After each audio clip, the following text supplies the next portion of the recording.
Welcome to Spiritual Dialogues with Activate. Hi! Welcome to Spiritual Dialogues with Activate! Grabe! Umabot tayo ng episode 3! Yes. After so many years? After so many weeks. Yes, Ayun. we're back. Yes, kamusta ka naman? Okay lang. Kaya. Ayun. Huminga. Kasi di ba pasukan nyo na? Ayun. And as pasukan for na me naman, namin. katatapos lang ng school. Graduate. Kaya, grabe. Maraming salamat. Congratulations everyone sa Yes, lahat at- ng mga graduate. Yes, congratulations sa inyo. And syempre, good luck and God bless din. Yes. Para sa Mga papasok pa katulad namin. Yan. Good luck Pasok sa ating na. lahat, guys. Yes. And syempre, dahil papasok na kayo this year, this academic year, may inihanda tayo para sa kanila. Kasi itong podcast natin ay related para sa mga nag-aaral. Yeah, saktong-sakto siya. Saktong-sakto siya dahil lahat tayo ay makaka-relate. Makaka-relate tayo. Lahat ng mga estudyanteng nag-aaral ng mabuti ay makaka-relate. Tama. Dahil ano bang topic natin for today, Bing? Ano nga ba? Ano ang topic natin for today?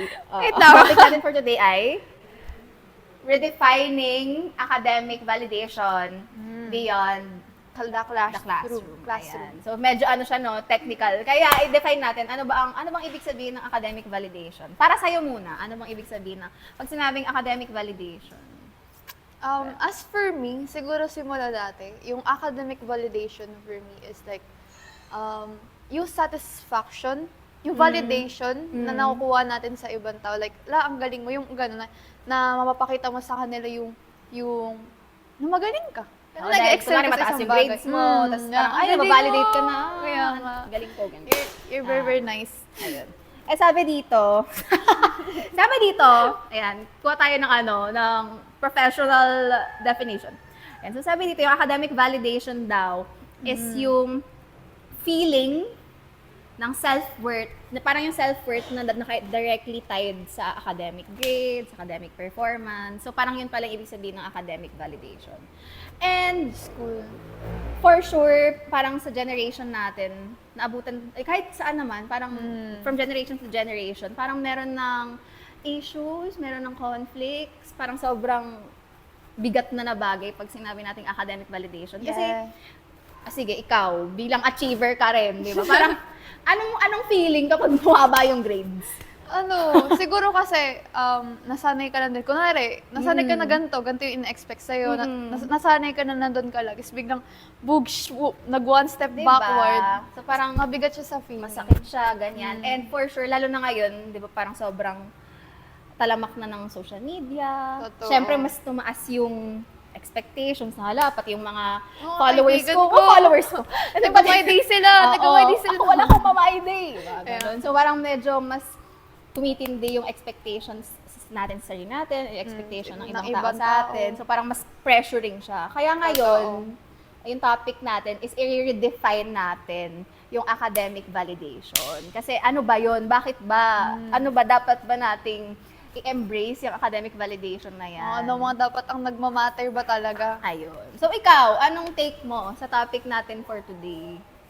Ano kung may masasabi mo dun? No? Kasi parang ano to eh, di ba, since papasok na sila, yung mga listeners and viewers, papasok na sila ngayon, feeling ko, yung pag-usapan natin today is mahalagang ilagay nila sa utak nila habang nag-aaral sila. Kasi para saan ba talaga ang pag-aaral? Diba? Para saan natin ito ginagawa? Ginagawa ba natin siya para sa grades lang?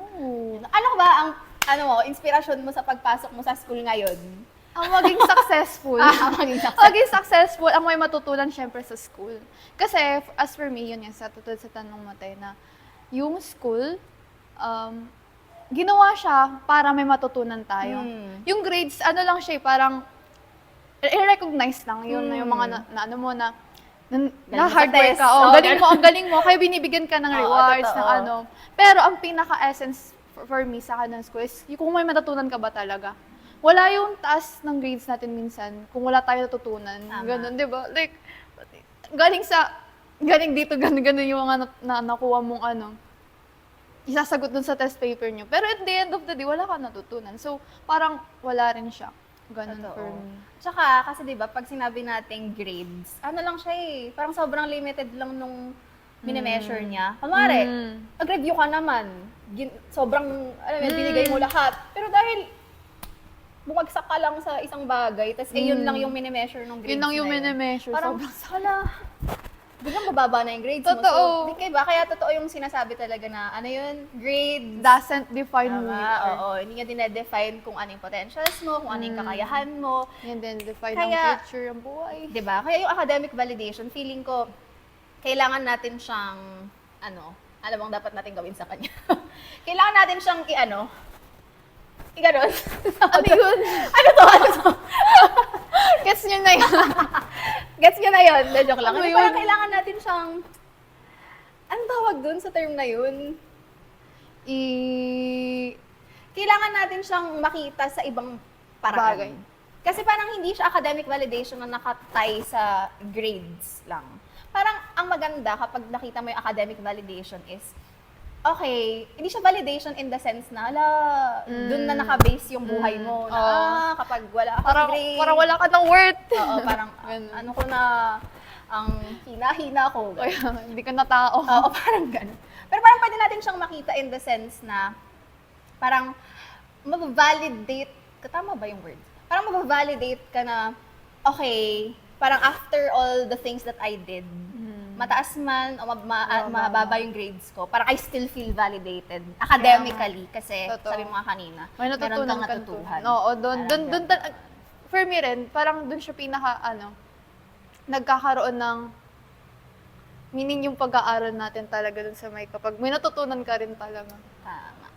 Ayun. So, ano nang masasabi natin sa Hindi nag-base sa grades ang worth natin. Hindi nag-base doon sa grades, sa mga grades natin na natutunan natin. Kung, yun nga, katulad ng sabi ni Ate Yanis kanina, kaya natin yun, guys. Fighting. Ayun. At saka, di ba, parang parang as papasok na kayo, parang wag nating masyadong ikulong yung sarili natin sa, kasi yan wag na lang kayo mag-Facebook. Pinapa-overthink kayo niya. Oo, kasi parang ang niya, parang nagiging, ako bilang teacher, parang nagiging mababaw na yung tingin natin sa pag-aaral. Parang hindi na siya pag-aaral, parang ganun. Kasi parang, hindi ka na nag-aaral. kasi ganito, kapag grades na lang yung inisip mo, ganyan, minsan, nakakagawa ka na ng mga bagay na hindi maganda. Minsan nag-cheat. Cheat. Diba? Mandadaya. Lalo na ngayon, dami ng AI. Sarap, hindi na siya nagagamit ng maayos, ng dapat kung paano siya gamitin. Parang ganun. So parang, di ba tayo bilang Christian, dapat kahit saan tayo pumunta, pinapakita natin si Lord. So, hindi sabihin mo pa sa caption mo, ang tawag dito? Thank you, Lord. Thank you, Lord. Tapos nandadaya. Mga ganun. So, parang galing sa niya, daya. ironic niya. So, parang, syempre, di mo na masisi kasi sobrang, pressured ako. Gusto ko mataas yung grades ko. Parang ganun. So, parang, ayun nga, dinidefeat nga yung purpose ng schooling. Na parang, kung ba't ka pa pumasok, di ba? Parang nandun nga tayo sa school para matuto. So, okay lang magkamali. Okay lang Guys, na okay. parang awa nyo na. Okay lang magkamali kasi, Okay lang di ba, yun. kapag nagkamali ka, ibig sabihin natututo ka. Kasi kung hindi ka na nagkakamali, Natuto tayo sa ka na? lesson. Hindi ka na nagkakamali. Kaya, Perfect ka na. Huwag ka na mag-aral, guys. Di ba? Totoo. Kasi perfect ka na pala. So, dapat tayo, It's okay. ayun. At saka, ayun nga, ang tanong is worth it ba na i-pressure mo yung sarili mo, na, kailangan taas yung grades ko, dapat ganito, ganyan. Worth it ba na, Sa akin, para sa academic validation, worth it ba yun? well, siguro sa akin din, is, dati kasi parang, yung dating ako, na pinipressure ko yung sarili ko talaga na para gumawa ng ganito, kailangan ko ma-aim yung gantong bagay, kailangan ko ma-aim yung gantong grades para maging proud sa akin yung parents ko, maging proud sa akin yung mga tao na sa paligid ko. And like, para, feel ko kasi dati na parang doon mas nade-define yung yung worth ko as a student dahil doon. Pero as the time goes by, na-realize ko na hindi siya worth it. Kasi, yung school natin, yung season natin sa pag-aaral, dadaan lang kasi siya. Yung buhay natin, na-realize ko na hindi lang siya about doon sa academic. Kasi marami pang ibang bagay. Maliit lang na porsyento ng buhay natin yung pag-aaral. Kaya hindi siya worth it. Na parang ibuhos mo lahat nandun yung mga mo na masyado kang i-pressure yung sarili mo doon. Marami pa namang ibang bagay na mas maganda ba to? Na mas malawak siya na kung titignan mo. Kaya for me, hindi siya worth it as of now sa akin kasi mahalaga maging sane tayo hanggang sa Totoo. makapagtapos. Totoo. Ang pinakamahalaga pa rin ang sarili natin over anything. Kaya it's not worth it for me. Ayun, tama naman. At saka, although tama naman yung aim mo, na parang, syempre, nag-aaral tayo. Kasi, syempre, pag may achievement tayo sa school, di ba, parang nag-glorify niya rin sila. But at the same time, parang, ano bang mantra natin as Christians? Paano ba tayo nakakapag-achieve? Hindi naman tayo nakakapag-achieve dahil lang sa atin, Sarili di ba? natin, yun. Nakakapag-achieve dahil kay Lord. So, Yung dapat, wisdom na binigay niya. oo, dapat ang nangyayari is, inuuna talaga natin si Lord. Kasi siya yung nagbibigay sa atin ng sanity, Totoo. ng strength, na Lord, di ko na kaya. Pero si Lord, bibigyan kaya ng lakas para kayanin mo. Tapos parang, siya rin yung mag-maintain ng integrity mo. Totoo. Di ba na parang, ba't Nakikita ka ka niya. nangopya? Ano yan? Basta ba yan? Di ba? So, parang siya yung parang siya yung nagko-control sa'yo na, hindi nagko-control, pero parang siya yung nagsasabi sa'yo kung ano yung dapat mong gawin. Nagiging guide. Oo, parang ano Naging ba guide purpose? natin. Ba't ka nag-aaral? Parang lagi niyang ipapaalala Naging yun reminder. sa'yo. Oo. Kaya kayo guys, sa mga nakikinig sa amin, parang, ayun, ayun talaga si Lord. Kasi sobrang helpful niya. So halimbawa, kung dumating man kayo sa times na parang, ang sobrang pressuring niya na, lagi mong maaalala na, mapipressure ka ng mga tao sa paligid mo kasi hindi nila nakikita kung gaano ka naghihirap sa mga Totoo. bagay-bagay. Diba, Totoo, parang totoo. kumari, meron tayong makakilala na, hala, gusto na mag-with honors pero 89 lang. Pero, grabe, gaano Hindi ka naghihirap natutulog. para sa 89 na yan, di ba? Umiiyak ka na. Hindi ka na natutulog Oo. dahil dun.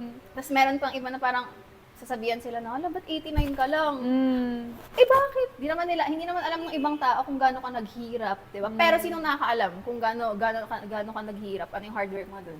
Si Lord, 'di ba? Siya yung nakakita nun sa'yo. So parang wala talagang ibang magva-validate sa atin or wala tayong dapat na ibang paggawan ng mga bagay kung hindi si Lord lang talaga. 'Di ba? Kasi siya lang yung nakakaalam kung ano yung iniyak mo diyan. So parang kahit mababa yung grades mo, feeling ko hindi siya dahilan parang, alam mo yun, maging mababa yung tingin sa sarili mo. Kasi ikaw, at si Lord, yung nakakaalam kung gaano ka nag-work para dyan. Di ba? Kasi, parang, bakit? Hindi mo naman ginagawa para sa iba. Ginagawa mo siya para kay Lord, para sa sarili mo din, kasi Sa successful. future. Yeah. Ganon. Comment ang mga gusto. Ayan, so given everything that we've said earlier, 'di ba ang meaning ng academic validation nga is tinatay natin, kinakabit natin yung self-worth sa grades, 'di ba, sa mga academic thing. Although importante naman yung academics, 'di ba? Importante naman yung grades at some point, no? Pero saan natin talaga matatagpuan yung self-worth? Siyempre, no other than kay Lord. Yun. Kay Lord lagi. Paano natin matatagpuan yung kay Lord? Hindi kasi katulad na sinabi mo, siya yung nagga-guide sa atin.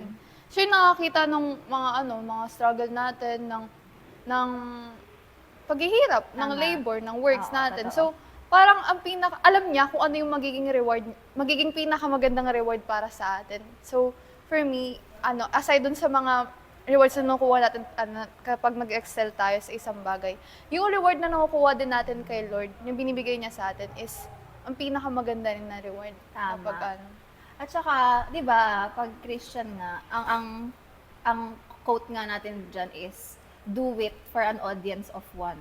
So hindi natin siya gagawin para sa ibang tao, para sa sarili natin. Although syempre at some point ginagawa natin siya para sa sarili natin. Pero ang Sa bottom future. line ng lahat ng to is ginagawa natin siya para kay Lord. to glorify So Him. kung alam mo yun, kung madadala tayo ng pressure ng grades, ng kung ano-ano pa about academics, sa tingin ko hindi niya na-fulfill yung purpose na dapat ko siyang gawin para kay Lord. Although we strive always for excellence na syempre Yeah. para kay Lord Syempre, to hindi dapat mawawala. best, 'di ba?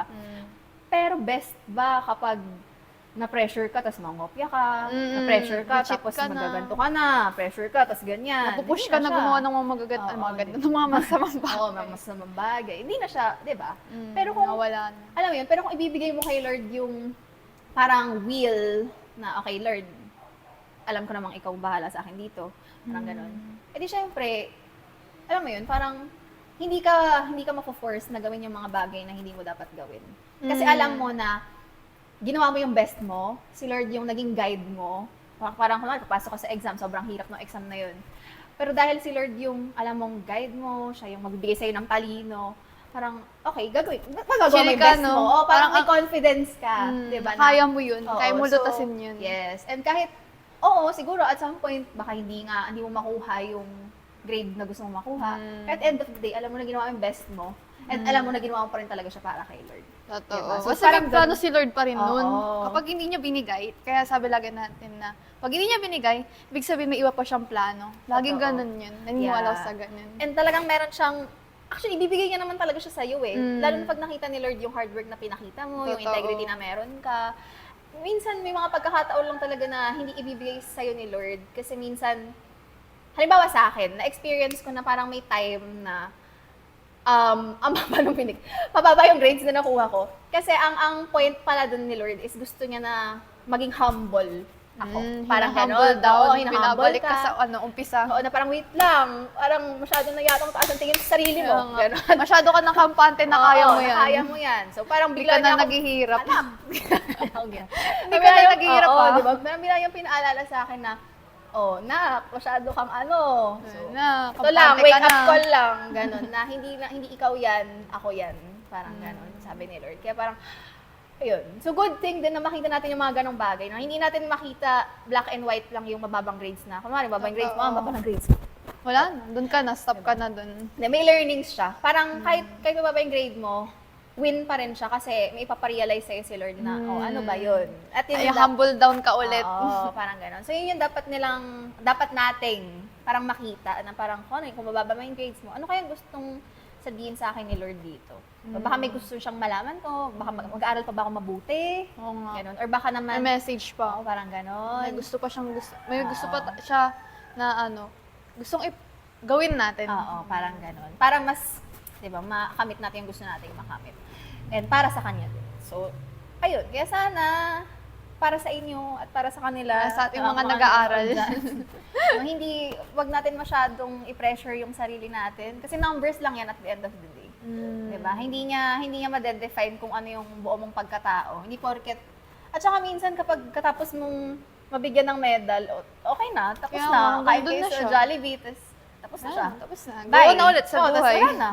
Tapos, parang hindi naman sobrang haba hindi ka lang papagawa ng statwa, mga ganun. Wala siyang ganun. So, parang fleeting lang din yung nabibigay niya sa'yo na parang, happiness. Parang hindi naman ganun ka sobrang tagal ng, kasi parang kapag tapos mong bigyan ng recognition, wala na. Life goes on. Oh, life goes on. Tapos, ayun na. Makakalimutan din, parang ganun. So, kaya parang hindi worth it na magpadala masyado, na magpa-stress masyado. Maliit na porsyento lang siya ng buhay. Oo. And, syempre, ikaw din, tayo rin, yung nakakaalam kung anong kaya natin gawin. Diba? So, kapag masyado tayong nagpakain sa academic validation, wala na, mababaliw tayo, guys. So, sana matutuhan natin na ihiwalay yung sarili natin dun sa grades. Parang gano'n. Kasi Totoo. hindi tayo yun. Don't pressure ourselves too much. Ayun. So, ayun, Bing, any final words? Kahit ang dami nating final words. Any final words to our viewers? Grades doesn't define who you are. Ayun. Cliché siya, pero grades doesn't define who you are talaga. Ayun. Cliché siya, pero totoo siya. And, ayun, ako naman, ang final words ko sa inyo, guys, ay mag-aral kayo. Hindi, mag-aral kayo na mabuti. Tapos parang habang nag-aaral kayo, tignan nyo kung parang i-explore nyo kung paano siya, yung pag-aaral, paano siya nakakonekta sa buhay. Totoo. Para Paano maging mo siya makabuluhan ma-apply? siya. Oo. Diba? Kasi kapag nagpumasok ka lang, tapos nag-memorize ka lang, and all, tapos nakagraduate ka nga with honors, tapos pag tinanong-tanong ka na, wala ka nang masagot. nakalimutan Parang mo na. parang ganun. So, sayang naman yung, alam mo yun, nag-invest ka ng Totoo. time, ng effort, and all Pero hindi mo that. siya Pero ma-apply. hindi mo siya ma-apply sa buhay mo. So, parang try to find ways kung, yung math, paano ko ba ito ma-apply sa buhay ko? Parang, kasi meron yun, for sure, at some point. Ayun. Kaya, siyang makatulong yun sa atin. Kaya tayo pinag-aaral ni Lord. Totoo. Para maging edukado tayo, makatulong tayo sa iba, makatulong tayo sa sarili natin. And syempre, parang mag-glorify natin si Lord. So, ayun lang. Ayun lang. Ayun lang. Sana sana okay lang kayo. Sana marami kayong At natutunan. sana meron kayong mga natutuhan. Sobrang ano kasi nito, sobrang pressing ng issues. Hindi naman siya issue, pero parang sobrang controversial niya. Yung controversial. Oo, controversial siya, lalo na ngayon na parang... Nangyayari siya sa mga... Oo. Sa generation natin ngayon, guys. Oo, ang daming nalulungkot talaga Yeah. sobra kapag ang baba ng grades nila. Although valid naman siya. Pero valid, sana hindi tayo, alam mo yun, sobrang madala ng pressure, ng sobrang mag-overthink, ganyan. Kasi you are more than that. Parang Yes. ganon. And aside from anyone, kayo ang nakakaalam kung ano yung kaya niyong gawin. And si Lord. Si Lord at ikaw ang nakakaalam kung ano yung kakayahan mo. So, wag mong hayaan na yung grades yung mag-define kung sino ka. Tama. Okay? So, ayun lang. Sana meron kayong natutuhan at dalhin dahil pasukan na naman! OMG. Yes, good luck, guys. Kaya natin to. Yes, good luck. Matulog ng maaga, mag-ingat. At maraming salamat. Thank you very much, guys. See you next podcast! See you guys.